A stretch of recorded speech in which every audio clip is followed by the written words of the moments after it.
roobabkan oo tan iyo dabayaaqadii bishii Juun muddo 2 jeer ka daay degmada Dacarta iyo nawaaxigeeda ayaa waxa ay sababeen khasaare lixaad leh oo ku yimi guud ahaanba goobihii ganacsiga dhismayaashii ay dadku u hooyanayeen iyo dalagga beeraha booqasho warbaahineed oo ku tagnay degmadani ayaa waxa noo suurta gashay inaanu la kulanno qaar ka mid ah cuqaasha waxgaradka iyo waliba ganacsatadii ay hantidooda ku burburtay roobabkaasi khasaaraha ay geysteen hal daqiiqo ahayd wuxuu dabaysho qaatay tii hore weeyaan tan dambana goor galabay ahayd oo iyaduna ciidan ku bay jireen ilaahay qudradiisa de macal xamaantii macal wixii aad u yaalay buu ka aad dad ku arkaysan ilaahay u badana wax laga cawdaa bini'aadam wuxuu kugu taraana waa wax halkan waxa ka dhacay laba dhibaato oo kala dambeeyay kii hore 12 guri oo qaar bakhaar yihiin buu dumiyay kan dambana 4 guri oo midba isna dukaan yahay buu dumbiyay ilaahay mahadii wax khasaara dad iyo xoolo muugaysan dhibaatada oo geystay waa inta waxa kale oo halkan u dikar salaamaya madaxweynaha Jamhuuriyadda Soomaaliland oo hawsha si wanaagsan u wada waxaan leenahay madaxweyne meeshu waa magaaladii degmo cusub weeyaan waa degmo curad dhibaatada ku dhacday curadka degmo kala ma leh waxa weeye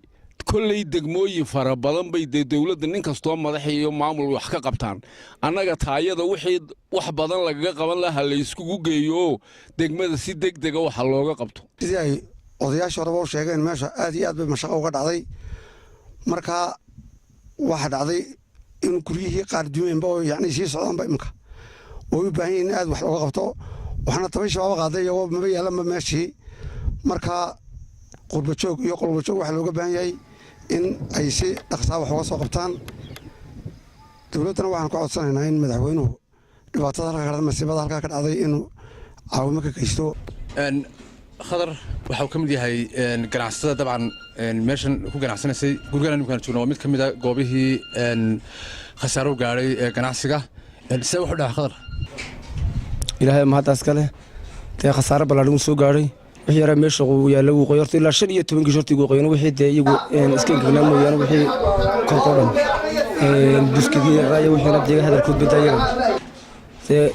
إلهي ما هذا كقدر وعن كوري لكن سكولة دار ما أنت عندنا حبا أنا كنا قانون والحمد لله وحدة حكم النقل واقف روك ما كان دمي هم ده رمضان أنت وعكوري لبهبي أين عيدي عيدي رمضان لبها بين بكوري روب كان دم بيداي سجن حق صار كان دم بيد سجن خسارة بلان سجنا ده قيبت الناس ولا سجنا واك سجنا الدم أفر شيء أفر أنا قد يحب سجنا قاعد روب كان دم يلاه على هرم مقدس من دقيقة كم يورو ما أنت ورم ما أنا واقوى سنة كون عمره يحسب الشم ويانا سنة كون واقوى هرم أنا geesta kale gudoomiye ku-xigeenka guddiga horumarinta ee tala samee Axmed Xuseen Furre oo isaguna ka mid ah guddiyada horumarinta ee deegaankani ayaa sharaxaad dheer ka bixiyay baaxadda khasaaraha ka dhashay roobabkaasi isagoo xukuumadda qurba jooga iyo waliba ganacsatada deegaankani baaqiyo kala duwan u diray marka haween xukuumadda waxaan ka codsanaynaa inay waxa weeyaan sidii ay ugu dadaashay iyaduna ay ugu dadaasho oo balaqaadyadii ay fuliso insha Allah sida ugu dhaqsaha badan leh qodobka kale aan ku dirigelina waxa weeye khasaaraha ku dhacay waxa weeyaan maal waa maal iyo hanti ah iyo huwa waxa weeyaan insha Allah sida ugu dhaqsaha badan leh madaxweynaha iyo xukuumaddu ay uga soo jawaabaan waxaan kaloo baaq u diri lahaa qurba joogtii u dhalatay halkan degmada iyo ganacsatada waxa weeyaan halkan u dhalatay inay isu soo dhex taagaan waxa weeyaan ay wax ka qabtaan xukuumadda waxa weeyaan aad iyo aad baan iyada ugu hambaleynaynaa gaar ahaan madaxweynaha waxaweyaan sidoo wuxuu wada waxa weeyaan aad iyo aad baan ugu hambalyeynayna ugu soo dhaweynaynaa sa waxaan leenahay degmadu waxa weeye waa degmo cusub waxa weeye ballanqaadyo ayaa la fidiyey waxa weeyaan xukuumaddu ka horeysay iyo waxa weeye xisbiguba ay ballan qaadeen waxa weeyaan aad u ballaaran ballanqaadyadii wax waa fuliyeen oo maayarkoo kale isagu waa fuliyey gaarigii iyo wuxuu ballan qaaday iyo adduunba waa bixiyey waxa weeye ballanqaadyada kale ballanqaadada kale ee waxa weeye fulay waxa kamid ah xanaanadii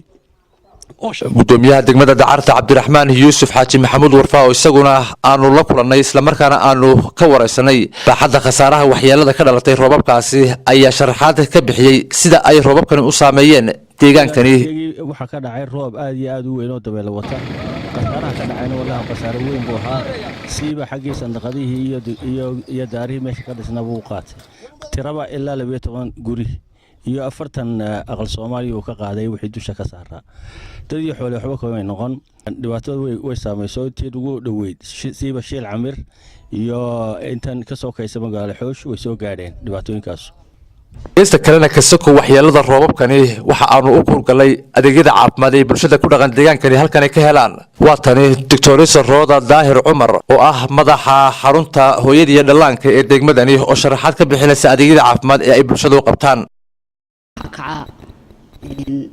cayayaano badan oo sida duqsiga oo kale ah oo ka dhalanaya nimcada jirta awgeed oo ah caanaha biyaha faraha badan leh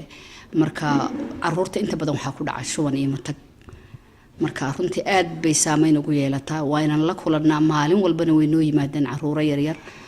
oo aad u shubmayo hor iyo daba ah marka runtii nadaafaduna waa aad bay